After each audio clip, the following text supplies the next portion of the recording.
آخر میں کہ قربانی کس پر واجب ہوتی ہے، یہ میں کئی بار پہلے بھی مسئلہ 2 جمعے پہلے بیان کر چکا ہوں. یہ یاد رکھیے کہ قربانی جو ہے وہ صاحب نصاب پر واجب ہوتی ہے. تو یہ اس کا احکام زکوٰۃ کی طرح نہیں ہے. زکوٰۃ میں تو سال گزرنا شرط ہوتا ہے. توجہ سے سنیے گا، زکوٰۃ میں 1 سال کا گزرنا شرط ہوتا ہے، لیکن قربانی کے اندر قربانی کے ایام کے میں بھی اگر کسی شخص کے پاس نصاب کی مالیت کے مطابق رقم پائی گئی، اس پر قربانی واجب ہو جائے گی. وہ قربانی اللہ کی راہ میں کرے.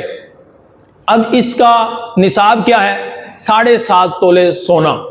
عموماً لوگوں کے پاس بہت کم ہوتا ہے، اتنا رکھتے نہیں ہیں. باقی اللہ تعالیٰ جس کو دیتا ہے وہ بھی موجود ہوتا ہے، وہ قربانی عموماً کر ہی رہے ہوتے ہیں. تو 7.5 تولہ سونا تو نہیں ہے، تو پھر دوسرا نصاب یہ ہے کہ 52.5 تولہ چاندی. 52.5 تولہ چاندی بھی موجود نہ ہو تو اس کی رقم عاقل بالغ مقیم شخص کے پاس، مسلمان کے پاس اتنی موجود ہے تو اس پر قربانی واجب ہے. اچھا، اس میں یہ بھی ہے کہ حاجت اصلیہ سے زائد سامان اگر وہ نصاب کی مالیت کو پہنچتا ہو تو بھی قربانی واجب ہو جاتی ہے. حاجت اصلیہ سے زائد سامان وہ کیا ہوتا ہے؟ مثال کے طور پر بابا جی ہیں، انہوں نے اپنے بیٹی کی شادی کرنی ہے یا بیٹے کی شادی کرنی ہے، اس کے لیے پیسے جوڑ کر رکھے ہوئے ہیں، یا بیٹی کی شادی کرنی ہے اس کے لیے سونا بنا کر رکھا ہوا، یا جہیز کا سامان بنا کر رکھا ہوا. اس کی مالیت اگر 52.5 تولہ چاندی تقریباً منیمم 1,70,000 کے لگ بھگ 1,70,000 کے لگ بھگ پہنچتی ہے نا، تو ان پر قربانی واجب ہے. وہ اللہ کی راہ میں قربانی جانور دیں گے، حصہ ڈالیں گے.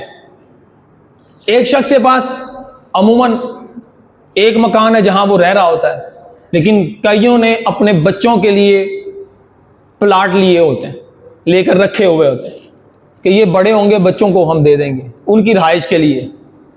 اگر بیچنے کے لیے لیا تو وہ تو تجارت کا سامان ہے، اس پر تو قربانی آلریڈی واجب ہے. لیکن اگر رہنے کے لیے لیا یا بچوں کے لیے لیا ہوا ہے تو بھی قربانی واجب ہو جائے گی. زکوٰۃ کا معاملہ اس سے تبدیل ہے، وہ اور احکام ہے، وہ رمضان میں انشاءاللہ. لیکن ابھی میں قربانی کی وجوبیت بیان کر رہا ہوں.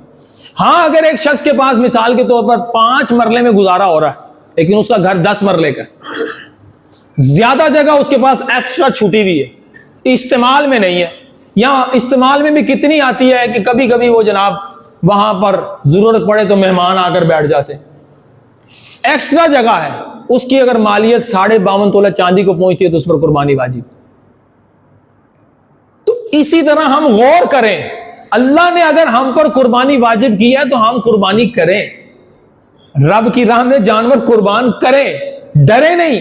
اللہ کی راہ میں دینا انشاءاللہ اللہ بہت عطا فرمائے گا، اللہ اضافہ کر کے عطا فرمائے گا.